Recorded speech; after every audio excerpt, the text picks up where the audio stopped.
Ladies and gentlemen, the story you are about to see is true. The names have been changed to protect the innocent.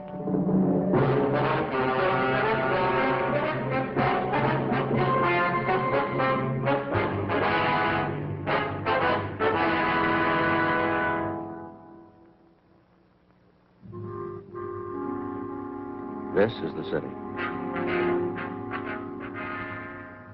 Like a great many coastal towns, Los Angeles has a wide variety of beaches.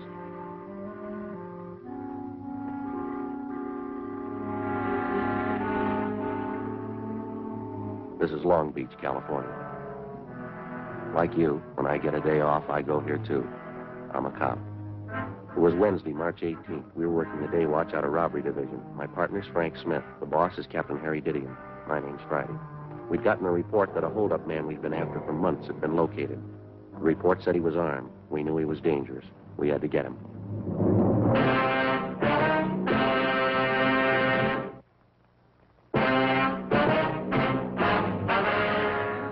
How was the coffee, Joe? Fine, I brought some back for you. Slats? Joe? Where's Tom? Checking out some tear gas equipment. Figured we might need it. Yeah. Confirm that address? Yeah, 2100 Buchanan Avenue, corner house. Hi, Skipper. You know what to do when you get out there. Don't take any chances. He's alone in the house, that right? Supposed to be, yeah. That won't give you much of a break. What do you mean? Heavy on guns, 2 revolvers and a hunting rifle. Not afraid to use them either. Be careful. Right. Jay? Right. Yeah. See you later.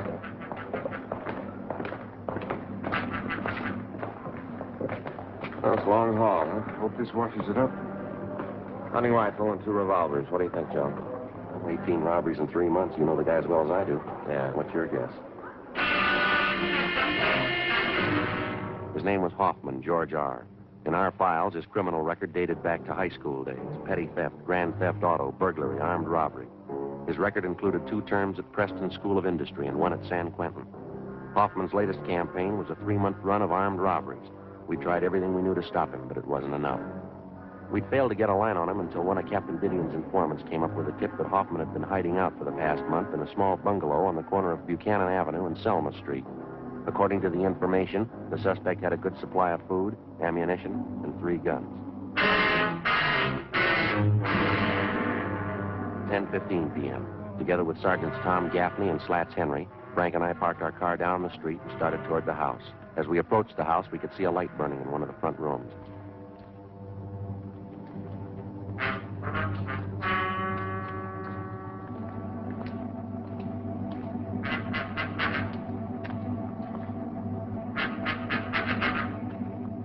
All right, Slats, you and Tom want to cover the back? All right, Joe. Go, Tom.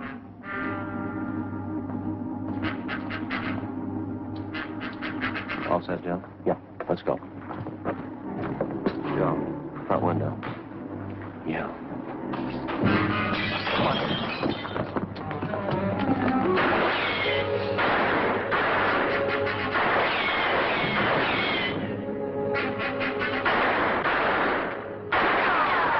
All right, Hoffman, come on out of there. Give it up. What do you think, Joe? I don't know. We got to get him out of there. Hoffman! What do you want, Tom? I'm telling you, throw those guns out and you follow them. I ain't coming out. You try coming out, I'll blow your head off. I ain't coming out. All right, lob one in there.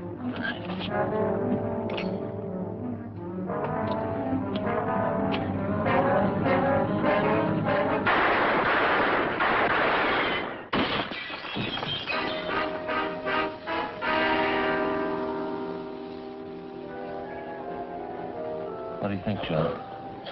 We'll come out.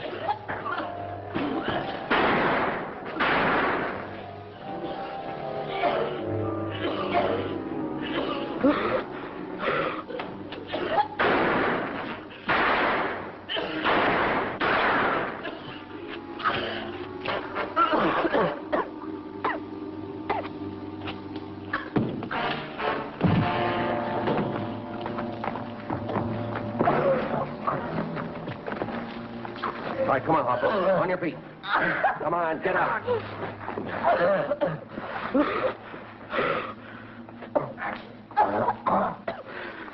You didn't have to use gas. You didn't have to. You didn't give us much choice, mister. You got him, huh? That's right. Oh, we'll check the house, Joe. That's right, Slat. See you back at the car. Who told you? Who gave you the tip? What's the difference? Sure made it easy enough for you. Might as well open the door and let you in. Yeah, that's right. Come on, let's go. Lousy deal. I'll find out who did it. Takes me 10 years, I'll find out. I wouldn't make book on that, mister. What do you mean? You might be a little busy for the next 10 years.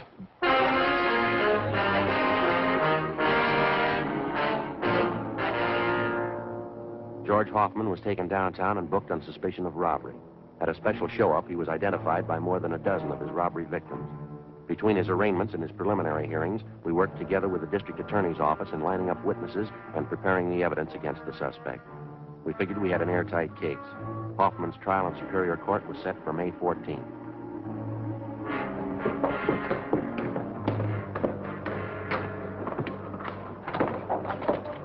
Hi, Bill. Oh, hi, Slats. What's doing? Still arraigning Hoffman? Yeah.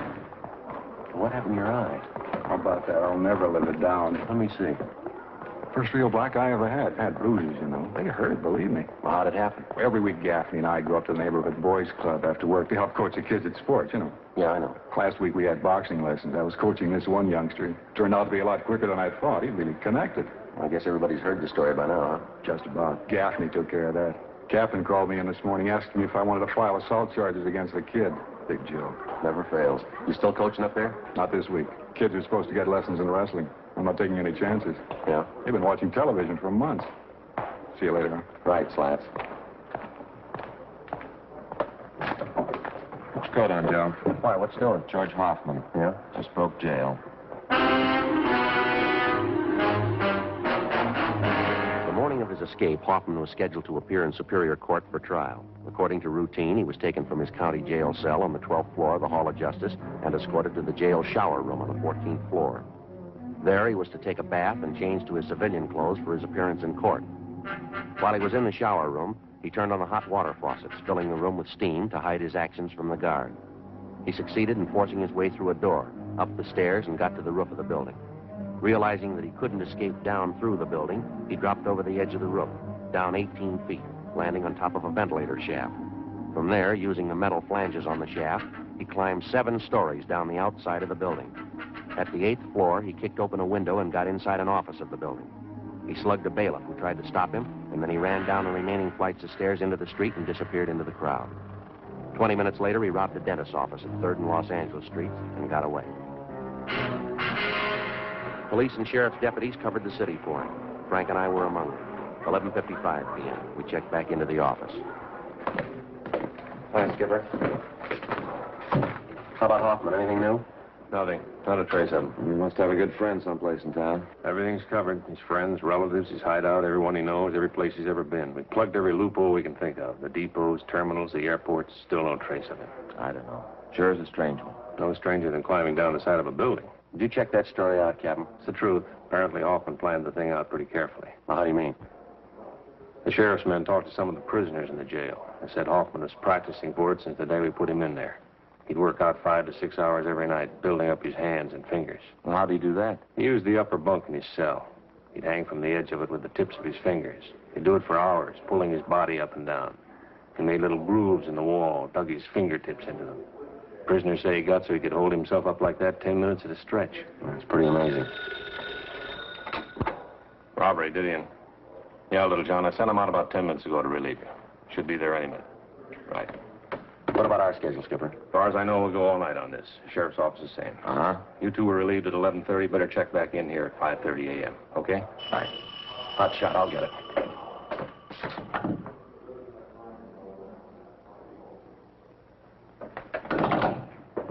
What is it? Drugstore holdup. I think it was Hoffman.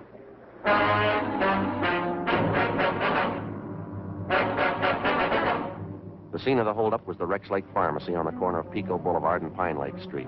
The victim, a Mr. Clarence Geringer, told us that the holdup man had entered through a rear door, slugged him, and escaped on foot with his overcoat and about $150 in cash.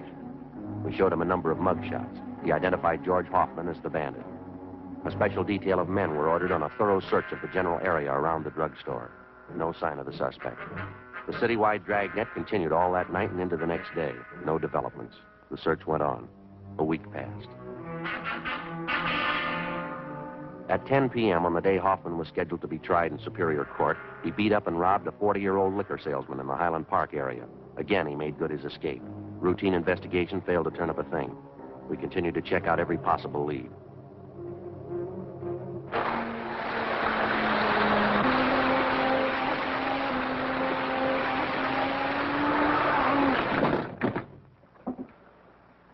Look at that. That's a bad one. Yes, sir, it sure is. That pretty little mess is going to cost me 15 brownies. Brownies? Brownies, railroad demerits. Oh. Gee, now I won't be able to go to the convention in Cleveland. They won't let me in. Oh, that's too bad. That's all right. I ain't got the money to go anyhow. Yes, sir. Now, this fellow you say you saw last night, Townsend, are you sure it was Hoffman? You betcha. I saw his picture in the paper when he climbed down and escaped. I don't say I'm positive it was him, but I'm dandy on faces. Maybe the whole system was out of kilter. Oh, there's a good reason for it, of course. The whole railroad just needs a complete overhauling. Way overdue. Wonder if you'd mind checking through these pictures, Mr. Townsend. Well, not at all.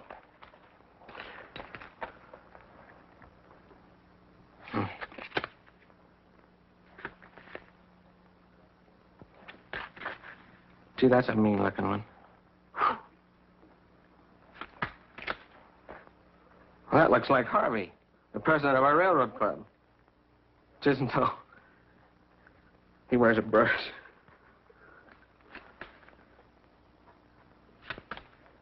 That's the one. That's him. Am I right? Yes, sir, that's Hoffman. Do you happen to know where he's staying? Yes, an auto court on Royal Oaks Avenue. He's been there for a month. Say, Sergeant, if you find out it really is this Hoffman, don't tell Mrs. Cox at the auto court. It'd just break her heart. That's so? She's sort of an amateur detective. She thinks she knows faces better than I do.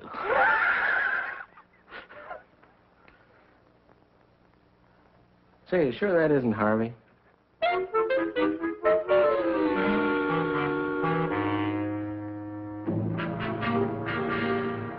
After we left Roy Townsend, we called the office and filled them in. Captain Didion called Pasadena and notified them. Then we drove out to the auto court in which the suspect was reportedly seen. Yes, you want something? Yes, ma'am. You Miss Cox? Yeah, I'm the manager here. If you want lodgings, we're all filled up. You might try the Golden Eagle straight down the street there. We're police officers, Mrs. Cox. Could you hold that up a little closer? Yes, ma'am. Oh, yeah. Do you have a man named Hoffman staying here? Hoffman? No, I don't. Got a Hoffmeyer, though. Sure that's not it? What if you'd look at this picture, please?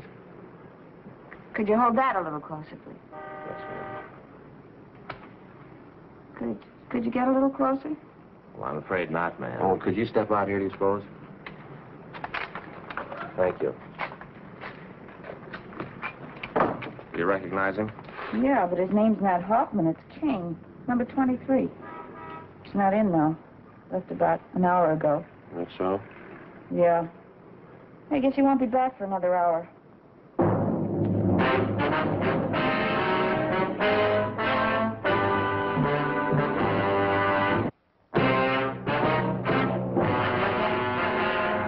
Before going on stakeout at the auto court where George Hoffman was registered, Frank put in a call to the office.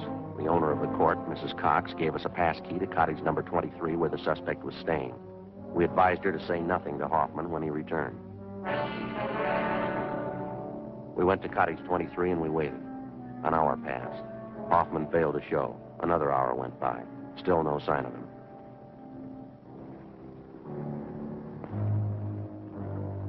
What do you think, Joe? I don't know. Way overdue. You think he might have been tipped? I don't see how. Miss Cox is the only one that knows we're here. No, she wouldn't have any reason to tip him. All his stuff's here, all his clothes. Yeah, well, relax. We've had longer waits than this. Yeah. Joe? Yeah. You see who it is? Yeah, man coming from next door. All right. Yeah? Your new telephone directories. Oh, thanks. Anything wrong? No, everything's all right. Put him right there on the porch. You betcha. Telephone directories. Yeah.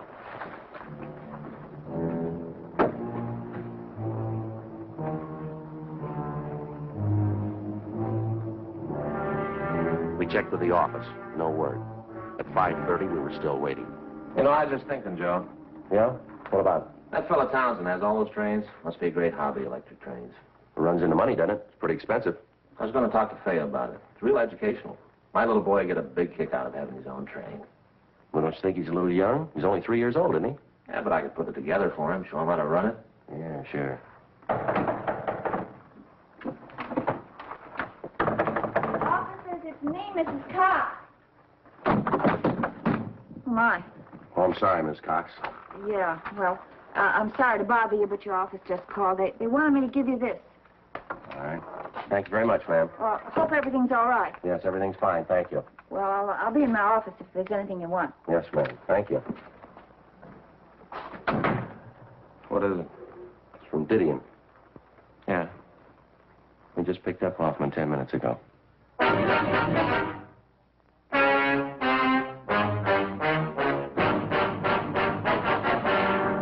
The suspect, George Hoffman, was taken back to Los Angeles and lodged in the county jail.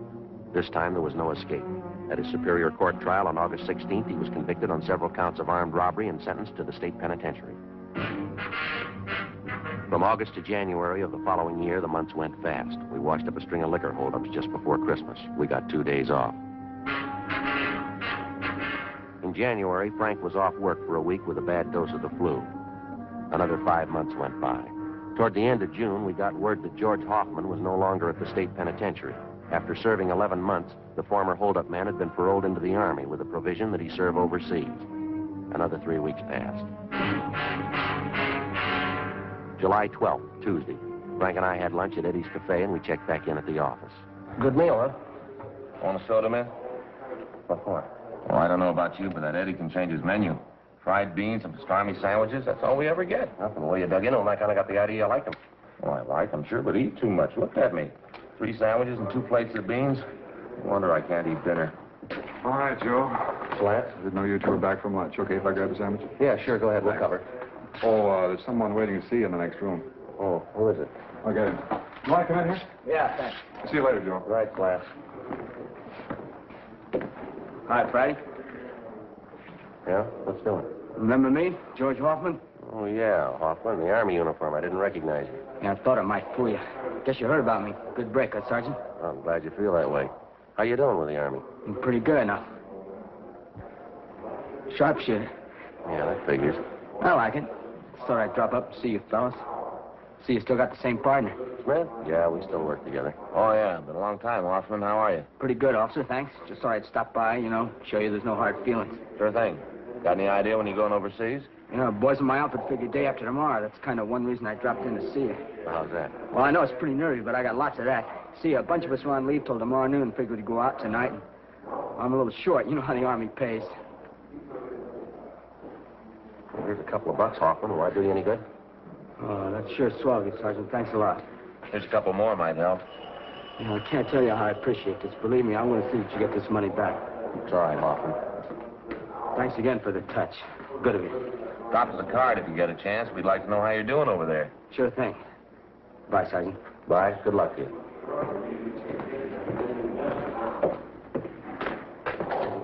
Thanks again for the money. Don't mention it.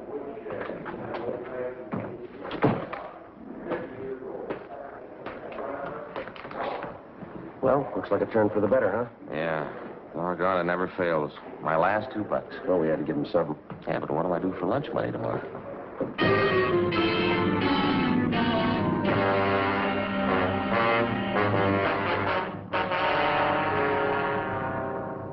$2 p.m. We drove out to the Wilshire district to interview a victim of a recent drugstore holdup. 4 p.m. We brought him back downtown and took his statement. 4:30 p.m. Friday? Smith? Hi, Skipper. Henry says that ex-con George Hoffman was in today, and you talked to him. Yeah, that's right. Have a look. The MP's just left. Well, your $2 went for nothing, Frank. Hoffman's wanted. Huh? He just broke out of Army prison this morning. Together with the Army authorities, local officers joined in the citywide search for Hoffman. At 10 o'clock that night, a food market at Santa Fe and Rialto was robbed, and the proprietor was beaten. From our mug shots, the victim identified Hoffman as the holdup man. Shortly after midnight, a drugstore on Crenshaw was held up. Hoffman was again tabbed as a suspect. The next 2 days, the search was intensified. No leads. 2 more days went by. Late Saturday morning, we got a call from an ex-convict who told us that Hoffman had contacted him. Hoffman said he wanted to see him. The informant went on to say that Hoffman had told him he would be at the LCD Tool and Die Works that afternoon. 12:43 p.m., Frank and I drove out to the factory. It was a large brick building on the corner of Chandler Boulevard and Verdugo out in the valley. We talked to our informant, Charles Kilgore. Like I told you on the phone. George called and said that he had to see me. He say what it was about? No, just that it was important. He said he'd call back and confirm it. And well, it's about that time now. Have you got any idea what it's about? Not the slightest. How is it you know Hoffman? I've known him for years, ever since high school. He's a nice enough guy, but a little impressed with himself, maybe. Well, if he's in trouble, why would he call you? I don't know. We got along pretty good in school. Maybe he figures I can help him out of whatever beef he's in. What time did he say he'd be here? He said he'd call me back and let me know. Just said that he wanted to see me, that's all. I said I didn't want to see him. I didn't want to get mixed up in anything. I know he's had some trouble with the law. Yeah? He said I was in it whether I liked it or not. And he wanted to know if I was going to be alone here this afternoon. I said yes. Yeah? I got to thinking about it, decided to call you. Excuse me. LCD Tool and Die Company, Kilgore speaking. Yes? Yeah, George. Uh-huh. Sure, how soon? Okay. It's 107, right on the main floor. Come in the First Street entrance, right down the hall. Okay, I'll see you then. Hoffman. Yeah? He'll be here in 20 minutes. We asked Kilgore to check with the building maintenance staff and have the halls kept clear of people for the next 45 minutes. 1:24 p.m. We talked to Sergeants Gaffney and Henry. They left to cover the rear of the building. Cars in the area had been alerted, and the description of Hoffman had been broadcast to all units. In the event they saw Hoffman, they were to keep him under surveillance, but not to attempt to apprehend him. We waited. 1:30 p.m.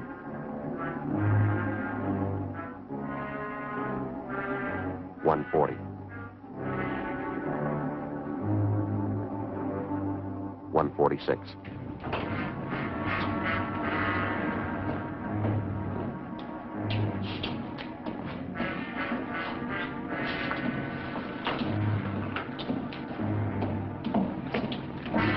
All right, hold it up, Hoffman.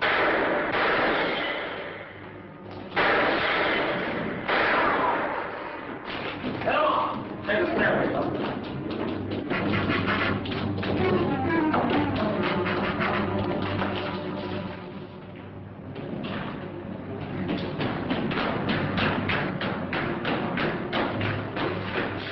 I'll head him off this way, Joe. All right, Slats, careful.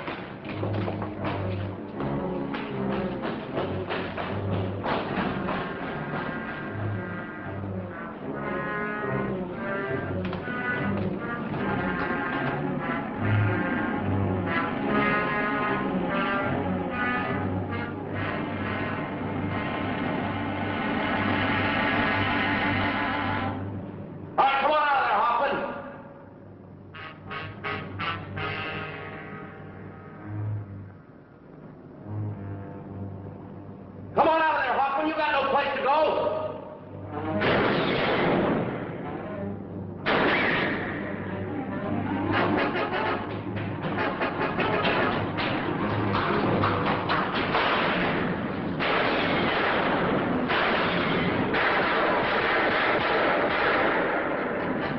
Don't get him on him, kid! Throw that gun out here.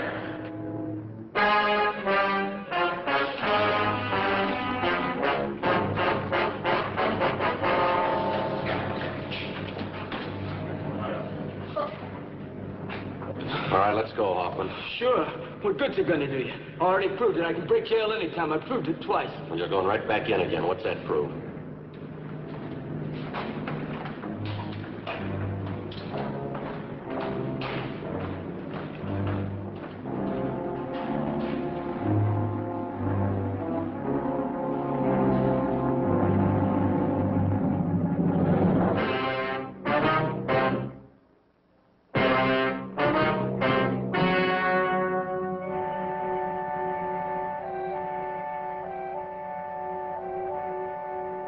On October 8th, trial was held in Department 89, Superior Court of the State of California, in and for the County of Los Angeles.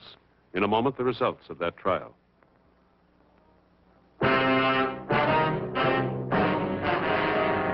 The suspect was tried and convicted of first-degree robbery, 3 counts, each sentenced to run concurrently.